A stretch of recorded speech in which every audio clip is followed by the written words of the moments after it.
그래서 그거에 대한 팁이 생각보다 어렵지 않거든요. 그래서 이 영상을 보고 꼭 실패 없이 전세집 커튼을 구매하셔서 계속 한동안 이제 뭐 5년, 8년, 10년 이렇게 만족하시면서 쓰셨으면 좋겠어요. 안녕하세요, 피크입니다. 가전도 좋은 거 사고 가구도 좋은 걸 샀는데 우리 집이 굉장히 안 이쁜 경우 많습니다. 전 현업에서 많이 봤거든요. 그럴 때 부족한 게 뭐였냐면 항상 패브릭, 커튼, 러그 이런 것들이 부족하면 집의 인테리어가 너무 부족한 거예요. 그래서 오늘은 그 어려운 패브릭을 어떻게 하면 좋을지 우리 디자인 정원 대표님을 모셨습니다.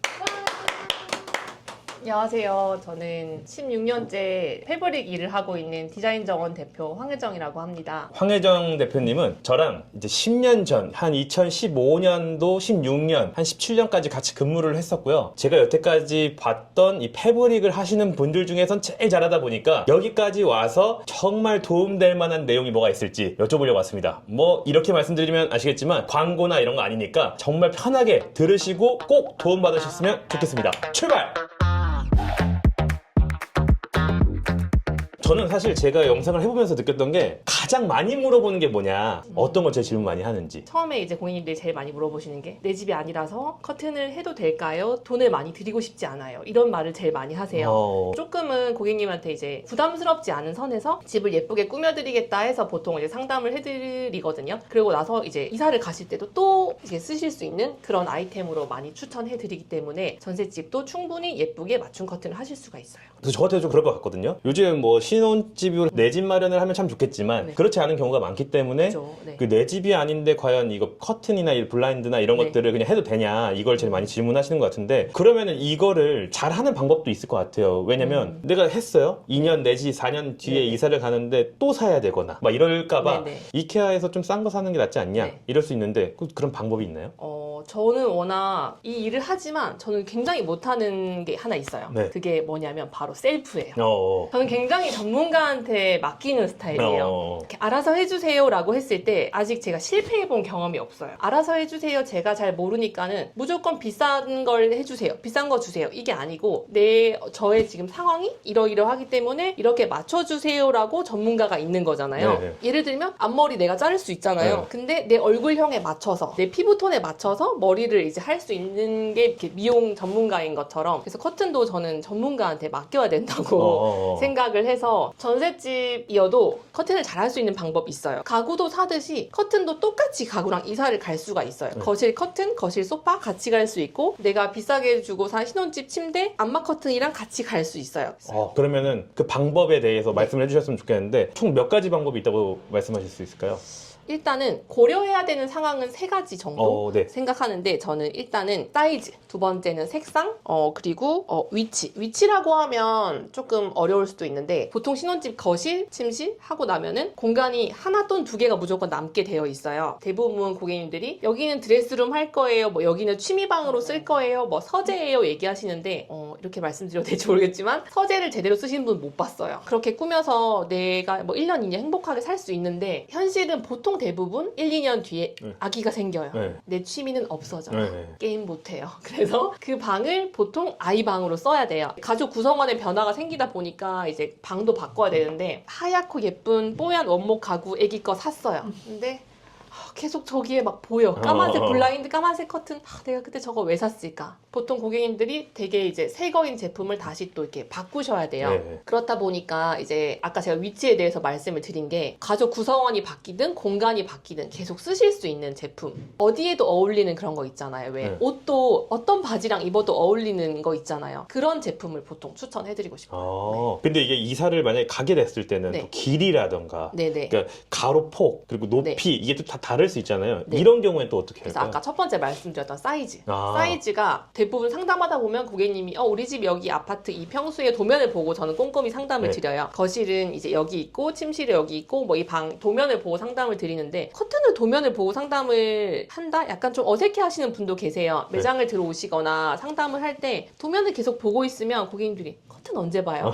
커튼은 고객님 다 제품이 나와 있는 거지만 어떤 방향에서 어떻게 쓰실지가 되게 중요하다 말씀을 드리는데, 있는데 뭐 우리 집 어디 몇 동 몇 호에 하면 요즘 다 사이즈가 나오잖아요. 고객님 거실 가로 450 정도 되시네요 하면서 이렇게 적어온 핸드폰을 보세요. 네. 어떻게 아셨어요? 이러시거든요. 생각보다 고객님들이 모르시는 경우도 많은데 가로 세로는 정해져 있잖아요. 사이즈가 대부분 뭐 30평형 때는 4m에서 450, 20평형 때는 뭐 350에서 뭐 380 이런 사이 사이즈가 정해져 있단 말이에요. 그래서 그 사이즈로 갑자기 사실 내가 20평에서 40평을 이사를 간다? 그러면 당연히 커튼 안 맞을 수 있고 좋은 일이잖아요. 그땐 새로 하시는 게 맞아요. 그렇지만 보통 우리가 계속 이렇게 비슷한 평형대로 이사를 간다 이러면 사이즈가 정해져 있기 때문에 이사를 가셔도 가로폭은 거의 맞아요. 근데 세로가 안 맞을 수 있어요. 네. 근데 1, 2cm 차이로는 고객님들이 다 그냥 쓰실 수 있거든요. 근데 커튼이 너무 많이 튼다. 네. 끌린다. 이럴 경우에는 저희가 이제 수선을 다 네. 하실 수 있도록 처음부터 제작을 해요. 근데 아파트나 이제 집에 보면은 커튼 박스라는 게 있거든요. 그쵸. 커튼 박스를 잘 모르시는 고객님도 생각보다 많아요. 천장에 제일 움푹 파인 부분 이제 설명을 드리는데 그 부분에 하드웨어를 설치를 하게 되면 커튼을 내릴 수 있기 때문에 하드웨어가 보이지가 않아요. 오, 네. 좋다 이거. 굉장히 추천을 많이 드리는데 처음에 그냥 대충 설명드리고 알아서 해주세요 라고 설치했던 고객님이 어떻게 했어요? 라고 막 가서 보세요. 티가 하나도 안 나요. 네. 근데 뭐 커튼박스 밑에서 이렇게 계속 보고 있는 사람 없잖아요. 그렇기 때문에 그런 이제 길이 조정 같은 것도 생각보다 자유롭게 잘 돼서 언제든지 이제 내 집이 아니어도 예쁘게 커튼을 계속 쓰실 수 있어요. 그래서 저는 꼭 전셋집이라 하더라도 고객님들이 계속 예쁘게 지내셨으면 좋겠어요. 이게 되게 공감이 되는 게 제가 처음에 빌라에 살다가 그리고 지금 아파트로 이사를 왔는데 기존에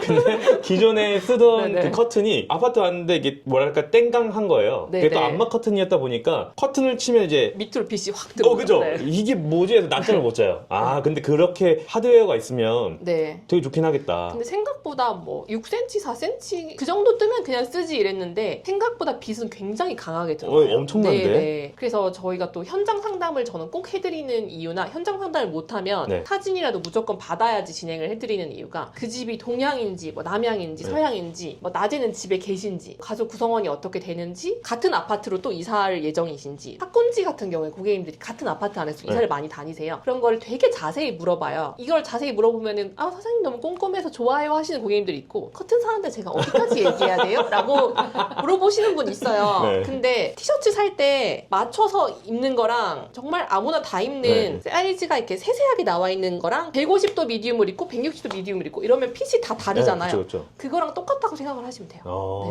그러면 이게 어쨌든 높이는 말씀을 하셨는데 네. 가로폭 같은 경우는 이게 일반 커튼은 이렇게 짱짱하게 쫙 펴놓는 게 아니라 왔다 갔다 하다 그죠. 보니까 네네. 이게 좀 어느 정도 여유가 있어도 되잖아요. 네네. 그럼 좀 이게 마법의 사이즈가 있나요? 어딜 이사 가더라도 이 사이즈로 사게 되면 수선 없이도 쓸 수 있다. 비밀인데 말씀드려도 되나요? 비밀을 얘기해 주세요.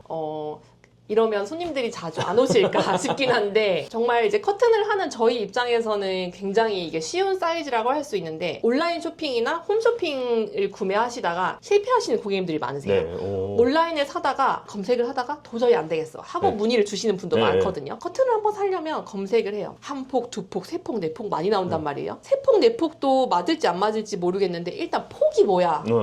정말 이렇게 열심히 공부를 해야 돼요. 그래서 제가 아까 말씀드렸잖아요. 셀프 하시는 분들 정말 대단한 분들이에요. 일반적으로 내가 거실 사이즈를 쟀을 때 30평형대에서 30평형대 전후반으로 그냥 평균적으로 말씀을 드린다라고 하면 거실은 5폭을 네. 구매하시면 5m 정도까지는 다 쓰실 수 있어요. 네. 그러니까 30평형대 후반까지도 쓰실 수가 네. 있고 내가 만약에 거실은 20평형대다. 네. 그러면 4폭을 구매하시면 네. 돼요. 4폭을 구매하시면 아까 말씀하신 것처럼 물결이 조금 더 생기느냐 덜 생기느냐의 차이기 때문에 계속 쓰실 수가 있고 아까 수선 여쭤보셨는데 겉커튼 같은 경우에는 수선 자국이 생각보다 많이 남지 않거든요. 그래서 겉커튼은 더욱더 수선하시기가 더 좋고요. 그러면 마법의 사이즈는 결국에 4폭, 5폭 이 평형대에 맞춰서 하게 되면 맞아요. 평형대가 좀 더 크더라도 네. 괜찮다. 네. 그럼 예를 들어서 20평형대에서 30평형대로 가요. 5폭을 사놓으면 되나요? 그렇게 하셔도 되고 겉커튼 같은 경우에 생각보다 이렇게 다 닫을 일이 많이 없어요. 그쵸. 전체를 다 닫을 일이 없기 때문에 4폭을 쓰셔도 괜찮아요. 아. 저희 집은 30평형대인데 제가 처음부터 4폭을 했거든요. 네. 이유가 뭐냐면 전 옆에 이렇게 기둥처럼 많이 몰려있는 게 너무 싫더라고요. 오. 집이 더 좁아 보일 것 같은 느낌이 들어서 네. 컬러감도 굉장히 밝은 거를 하면서 하면서 전 4폭을 했고요. 사이즈는 아까 말씀드렸던 것처럼 거실은 5폭, 4폭 네. 하시면 되고 침실 같은 경우에는 3폭 하시면 3m까지는 대부분 쓰실 수 있어요. 그럼 한 폭이 1m 정도 잡으면 되나요? 1m보다 많은데 커튼은 이렇게 종이처럼 쫙 펴지는 건 아니지만 네. 쫙 폈을 땐 보통 한 140 정도? 네. 1m 40cm 생각하시면 네. 되는데 쫙 펴지는 게 아니라 내 공간의 1.5배를 구매하시는 거예요. 오. 그러니까 겉지 같은 경우에는 지금 알고 있는 가로 사이즈의 1.5배, 속지 같은 경우에는 2배에서 2.5배까지 그 정도로 구매하시면 계속 쓰실 수가 있고 내가 갑자기 굉장히 소형 평수에서 30평형대를 가게 되었다라고 네. 하시면 실제 이런 시공 사례가 있어요. 내가 1년 동안 여기 오피스텔에 신혼집을 쓰다가 우리 집이 1년 뒤에 지금 이제 지어지고 있어서 이사를 갈 거예요 하시는 고객님들 많으세요. 오피스텔은 대부분 발코니가 없기 때문에 해도 굉장히 많이 든단 말이에요. 되게 동간 간격이 좁거나 사생활 보호가 안 되는 경우도 되게 많아요. 그럴 경우엔 저희가 보통 그 커튼을 가로 사이즈가 일반 아파트 거실처럼 넓지 않기 때문에 이사를 가시면 그걸 침실로 넣어드려요. 그래서. 네. 그게 될까 하시는데 굉장히 만족해 하세요. 네. 왜냐면 오히려 오피스텔은 더 세로가 길어요. 그쵸. 길기 때문에 오히려 밑단을 더 깔끔하게 정리해 줄 수 있어요. 이것도 좋은 팁이네요. 네네. 그죠. 오피스텔에 살다가 내가 들어갈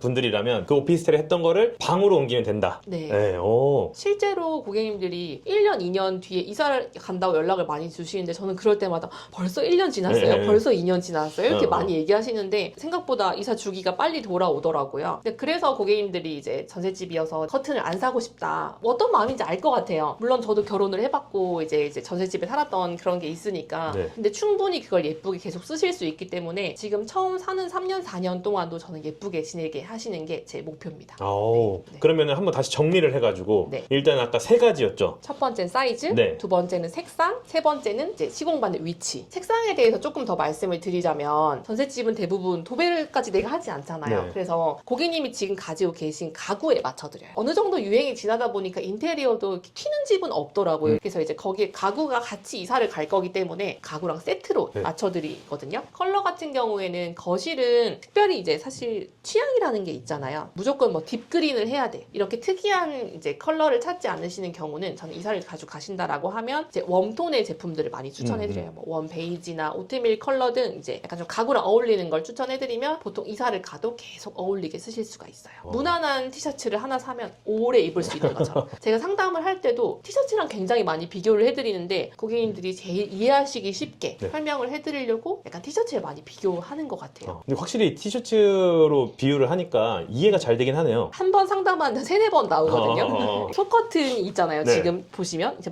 나온 네. 김에 말씀을 드리면 비침 정도도 말씀을 드려요. 어. 뭐 만약에 여성분이면 상의 속옷을 입었을 때 비침 정도가 다르잖아요. 어. 그렇게 설명을 드려요. 어. 뭐가 달라요를 많이 물어보세요. 네. 두께는 그냥 정말 세세하게 하면 수백 가지로 나눠지지만 그냥 언뜻 보기에도 4-5가지 이상은 두께를 다 다르거든요. 그렇게 이제 두께에 따라서 비침이 다르다고 설명을 드려요. 그러면 지금 말씀하셨던 그 3가지 정도면 전셋집에 가더라도 내가 마음 편하게 쓸 수 있다. 그죠? 이사를 가도 절대 이 집에 맞는 것처럼 다시 예쁘게 쓰실 수 있어요. 자, 진짜 전세를 가기 때문에 저렴한 걸 구매하시거나 저렴한 걸 구매하고 내가 셀프로 했는데 실패하시는 분들 생각보다 진짜 많거든요. 왜냐면 제가 돈 아끼겠다고 해봤다가 그런 경험이 있습니다. 그래서 이 영상에서는 이 전셋집 가시는 분들이 얻으시면 좋을 꿀팁에 대해서 말씀드렸는데요. 다음 영상에서 또 다른 주제로 패브릭에 대한 영상 보여드리겠습니다. 다음 영상에서 뵙겠습니다.